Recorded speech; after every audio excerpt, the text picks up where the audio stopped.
Bismillahirrahmanirrahim. Assalamualaikum warahmatullahi wabarakatuh. Alhamdulillahirabbil alamin wa bihi nasta'in ala umuri dunya wadin wa ala alihi washabbihi ajmain. Amma ba'du. Puji syukur kehadirat Allah Subhanahu wa taala yang telah memberikan kita kesehatan. Salawat serta salam semoga tetap tercurah limpahkan kepada Nabi besar Nabi Muhammad sallallahu alaihi wasallam. Yang saya hormati kepada Bapak Aziz Fatur Rahman, MSI, selaku dosen pengampu mata kuliah Sejarah Peradaban Islam, dan tak lupa kepada teman-teman yang saya banggakan.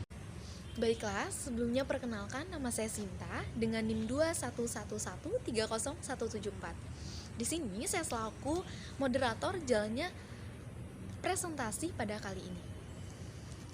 Materi yang akan dibawakan yakni dari kelompok 6 tentang peradaban Islam pada masa Bani Umayyah. Adapun anggota kelompok yang pertama ada Alfian Ningsih dengan NIM 211130152. Yang kedua ada Vindiah dengan NIM 211130162. Dan yang terakhir ada saya sendiri dengan NIM 211130174. Bani Umayyah merupakan kekhalifahan Islam pertama selepas zaman Khulafaur Rasyidin yang pemerintahannya dari tahun 661 Masehi sampai 750 Masehi di Jazirah Arab. Nah, untuk lebih jelasnya mari kita simak presentasi dari kelompok 6. Baik, untuk presentator yang pertama yakni ada Alfian Ningsih dengan NIM 211130152. Kepada saudari Alfian Ningsih, disilahkan. Terima kasih kepada moderator yang telah mempersilahkan waktunya. Langsung saja, A. Sejarah masa dinasti Bani Umayyah. Sesudah masa pemerintahan Khulafaur Rasyidin telah usai, pemerintah Islam diteruskan oleh Bani Umayyah. Bani Umayyah didirikan oleh seorang sahabat dari suku Quraisy bernama Muawiyah bin Abu Sofyan pada tahun 41 Hijriah atau 661 Masehi hingga tahun 132 Hijriah atau 750 Masehi melewati kejadian Tahkim. Nama dinasti ini dikaitkan dengan Umayyah bin Abd Asy-Syams, merupakan kakek buyut dari khalifah pertama Bani Umayyah, Muawiyah bin Abu Sufyan. Muawiyah merupakan seorang penguasa yang andal dan menguasai masalah politik, andal dalam bersiasat, cerdik, kuat dan mempunyai rencana yang baik pada kegiatan pemerintahan. Maka tidak heran jika ia bisa menjadi gubernur selama 22 tahun. Ialah pada zaman Khalifah Umar dan Utsman tahun 13 sampai 35 Hijriah. Pada saat peristiwa Tahkim itu, Khalifah Ali sudah terkecoh oleh siasat Muawiyah yang pada hasilnya ia menghadapi kegagalan dalam segi politis. Pada akhirnya Muawiyah bisa mendapatkan peluang untuk mendudukkan dirinya sebagai khalifah sekaligus raja. Keberhasilan kepemimpinan Bani Umayyah dengan cara turun-temurun diawali saat Muawiyah mewajibkan semua rakyatnya untuk mengungkapkan patuh terhadap anaknya, ialah Yazid bin Muawiyah. Muawiyah berniat meniru cara kepemimpinan monarki di Persia dan Bizantium. Dinasti Umayyah dibedakan menjadi dua, yaitu satu, Bani Umayyah yang didirikan oleh Muawiyah bin Abu Sufyan yang berpusat di kota Damaskus, Syria. Fase ini berjalan sekitar hampir 1 abad, yaitu sekitar 90 tahun, dan merubah cara pemerintahan dari khilafah menjadi monarki atau kerajaan. 2. Bani Umayyah di Andalusia atau Spanyol yang pada mulanya adalah kawasan taklukan Umayyah yang dipimpin oleh gubernur pada masa Walid bin Abdul Malik, lalu diganti menjadi kerajaan yang terpisah dari kekuasaan dinasti Bani Abbas sesudah tercapainya dalam menaklukkan Bani Umayyah di Damaskus. Baik, selanjutnya materi yang kedua yaitu peradaban Islam pada masa Bani Umayyah. Terbentuknya dinasti Umayyah merupakan kisah mula bahwa umat Islam saat itu sudah kembali mencapai identitasnya sebagai negara yang berdaulat. Lalu pada fase ketiga, kekuasaan Islam yang berjalan sepanjang kurang lebih 1 abad atau 661 sampai 750 Masehi. Perubahan yang dijalankan tidak hanya sistem kekuasaan Islam pada periode sebelumnya atau masa Nabi dan Khulafaur Rasyidin, tetapi juga perubahan-perubahan lain di bidang sosial politik, keagamaan, intelektual, dan peradaban. Pengalihan ibu kota dari Madinah ke Damaskus menandai masa kerajaan baru dengan memindahkan untuk selama-lamanya dari pusat Arabia, yaitu Madinah yang merupakan pusat agama dan politik, kepada sebuah kota yang kosmopolitan. Dari kota inilah Daulat Umayyah meneruskan ekspansi kekuasaan Islam dan mengembangkan pemerintah sentral yang kuat, yakni sebuah imperium Arab. Muawiyah mampu menguasai kawasan Khurasan hingga ke Sungai Oxus dan Afghanistan, sampai ke Kabul. Angkatan lautnya melakukan serangan-serangan ke ibu kota Bizantium, Konstantinopel, ekspansi ke timur yang dilakukan Muawiyah. Kemudian dilanjutkan oleh Khalifah Abd al-Malik. Ia mengirim tentara menyeberangi Sungai Oxus dan dapat berhasil menundukkan Baik, Bukhara, Khawariz, Fergana, dan Marhad. Tentaranya bahkan sampai ke India dan dapat menguasai Balukhistan, Sind, dan daerah Punjab sampai ke Maltan. Baiklah, selanjutnya saya serahkan kepada moderator. Baiklah, terima kasih kepada Saudari Alfianisi yang telah mempresentasikan materinya. Baiklah, dilanjut kepada presentator yang kedua, yakni Vindiah dengan NIM 211130162. Kepada presentator Vindiah, disilakan. Baiklah, terima kasih moderator yang telah memberikan waktunya. Selanjutnya, Bani Umayyah menorehkan prestasi dalam bidang pembangunan fisik. Pembangunan fisik tersebut adalah yang pertama, membangun pos-pos serta menyediakan kelengkapan peralatannya. Yang kedua, membangun jalan raya. Tiga, mencetak mata uang. Yang keempat, membangun panti asuhan. Kelima, membangun gedung pemerintahan. 6. Membangun masjid. Ketujuh, membangun rumah sakit. 8. Membangun sekolah studi kedokteran. Setelah materi selanjutnya yaitu yang C, masa keemasan dinasti Umayyah. Yang pertama, pada bidang pemerintahan. Pada masa dinasti Umayyah, pusat pemerintahan dari Madinah dipindahkan ke Damaskus.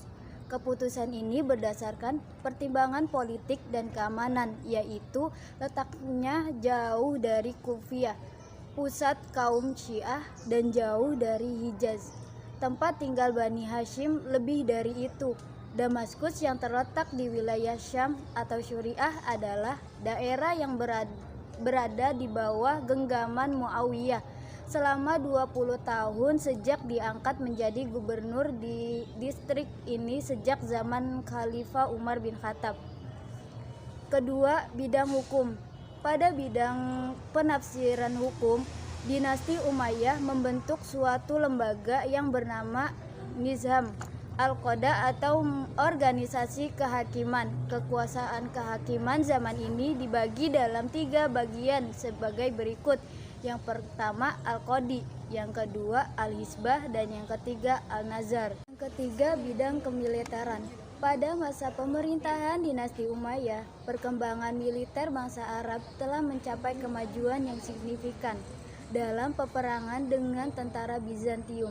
Bangsa Arab sekaligus mempelajari kelebihan metode militer Romawi menggunakannya sebagai model mereka. Dan yang keempat, bidang ekonomi. Pada masa dinasti Umayyah, ekonomi mengalami kemajuan yang luar biasa. Wilayah penaklukan yang begitu luas memungkinkan dinasti ini untuk mengeksploitasi potensi ekonomi negeri-negeri yang taklukan. Mereka yang dapat mengangkut sejumlah besar budak ke dunia Islam. Bidang sosial. Dalam bidang sosial, pada masa dinasti Umayyah, orang-orang Muslim Arab memandang dirinya lebih mulia dari segala bangsa bukan Arab atau mawali. Orang-orang Arab memandang dirinya sayyid atau tuan atas bangsa bukan Arab, seakan-akan mereka dijadikan Tuhan untuk memerintah. Dengan demikian, antara bangsa Arab dengan negeri taklukannya terjadi jurang pemisahan dalam hal pemberian hak-hak bernegara. Yang keenam, bidang peradaban. Selama periode kekuasaan dinasti Umayyah dan kota Hijaz, yaitu Mekah dan Madinah, menjadi tempat berkembangnya musik, lagu, dan puisi. Sementara itu, kota kembar di Irak, Basrah dan Kufah berkembang menjadi pusat aktivitas intelektual di dunia Islam. Motif awalnya adalah keinginan untuk memenuhi kebutuhan bahasa para pemeluk agama Islam baru yang ingin mempelajari Al-Quran, menduduki posisi pemerintahan dan juga berinteraksi para penakluk. Yang ketujuh, bidang keagamaan. Pada masa dinasti Umayyah, terdapat cikal bakal gerakan filosofis keagamaan yang berusaha untuk menggoyahkan fondasi Islam. Pada paruh pertama abad ke-8, di Basra hidup seorang tokoh terkenal bernama Wasil bin Atha yang wafat pada tahun 748 Masehi. Seorang pendiri mazhab rasionalisme kondang yang disebut Mu'tazilah. Disebut Mu'tazilah karena mereka mendakwahkan ajaran bahwa siapapun yang melakukan dosa besar dianggap telah keluar dari barisan orang beriman, tetapi tidak menjadikan kafir. Dan yang terakhir, yang kedelapan, pada bidang pendidikan dan ilmu pengetahuan. Pada periode dinasti Umayyah, belum ada pendidikan yang formal. Putra-putra khalifah dinasti Umayyah biasanya akan disekolahkan ke Badiah, gurun Suriah, untuk mempelajari bahasa Arab murni dan mendalami puisi. Muawiyah pun mengirimkan putranya ke Badiah yang kemudian menjadi penerusnya. Yazid bin Muawiyah. Pada masa tersebut, masyarakat luas memandang orang yang dapat membaca dan menulis bahasa aslinya biasa menggunakan busur dan panah, pandai berenang, serta sebagai terpelajar. Selanjutnya saya serahkan kepada moderator. Terima kasih. Baik, terima kasih kepada Saudari Vindia yang telah memaparkan materinya. Baik, untuk materi yang keempat, yakni masa kemunduran dan kehancuran dinasti Umayyah, akan disampaikan oleh saya sendiri. Sepeninggalan Umar bin Abdul Aziz yang dikenal sebagai sufinya dinasti Umayyah. Nah, kekuasaan dinasti Umayyah ini dilanjutkan oleh Yazid bin Abdul Malik, yakni pada tahun 720 sampai 724 Masehi. Masyarakat yang sebelumnya hidup dalam ketentraman dan kedamaian, pada masa itu berubah menjadi kacau, dengan latar belakang dengan kepentingan etnis politis. Masyarakat menyatakan konfrontasi terhadap pemerintahan Yazid bin Abdul Malik cenderung pada kemewahan dan kekurangan memperhatikan kehidupan rakyat.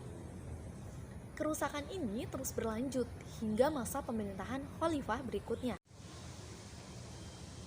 Hisham bin Abdul Malik pada tahun 724 Masehi sampai 743 Masehi.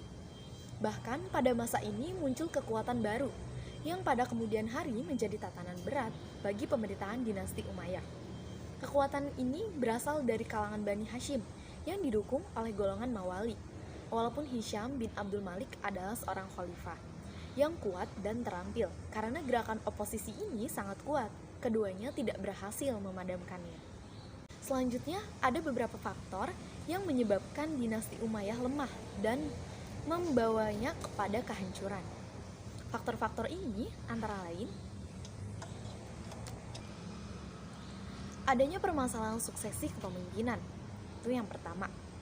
Tidak adanya aturan yang pasti dan tegas tentang peralihan kekuasaan secara turun-temurun, mengakibatkan gangguan serius di tingkat negara.